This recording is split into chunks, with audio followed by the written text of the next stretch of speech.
Good morning, John. I'm here to debunk a myth. It's a simple statement that is really hard not to believe knowing what we know. The internet brings out the worst in people. I mean, you see in the comments, we all know that the anonymity of the internet allows the deep evil inside of every human, except for me, of course, to spew forth in a fountain of vomitous hate. And yeah, I see it even on our content. On our sex episode of Crash Course Psychology, there were comments, thumbed up comments nonetheless, talking about how homosexuality is a disease. And yeah, there are two hosts on SciShow Space, one of them is male and one of them is female. I would like you to guess which one has constant comments about their appearance every time they're in a video. Just go ahead and guess. But you and your friends, you aren't hate mongers. So it must be other people. Those people you see at the grocery store who seem very nice, but then they go home, they go on the internet and they shrug off the clothes of their cultural burden and they put on their costume and they become internet turd. But I want to make a hypothesis here that allows me to feel better about the state of the internet and the state of humanity. I'm thinking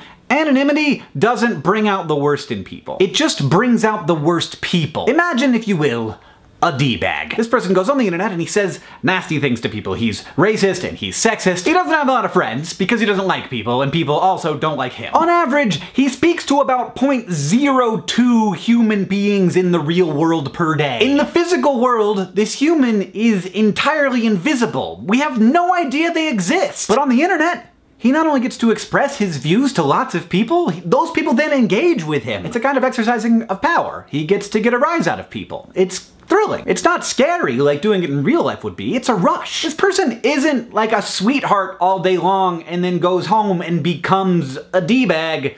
He's a D-bag. The reason you don't run into internet trolls in real life isn't because they're normal people with deep evil inside of them. It's because trolls don't talk to people in real life because nobody likes them. All of this, by the way, this entire episode is conjecture. I've got no research to back this up, but it would be fairly easy research to do because I think internet trolls would be super excited about filling out surveys that graduate students in psychology gave them because they probably love to talk about themselves. Because it seems pretty likely to me that at least a good portion of them are narcissists. And honestly, I think understanding this and understanding those people is really important because I think the narrative of the hateful internet negatively affects the culture of the internet. People hear and believe that comments are a nasty place. They are certainly a much more nasty place than we tend to interact with in the real world. The result is that fewer and fewer normal, not trolly people interact in those spaces, and they get worse and worse. While at the same time we prove over and over again that the internet can actually be a place where lots of really cool and great things happen. But if we all think that the internet is less great than it is,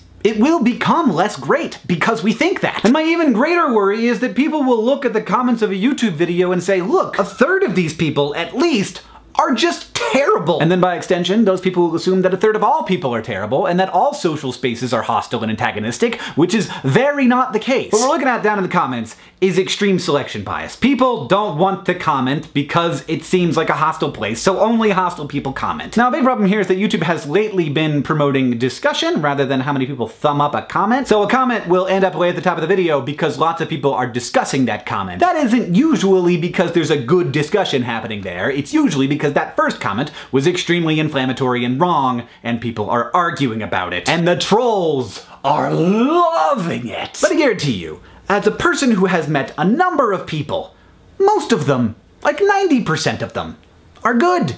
They're good people. Not because culture tells them to be good, not because they're afraid of being found out and they're waiting for that moment where they can be anonymously evil, but because they're people, just like you and just like me.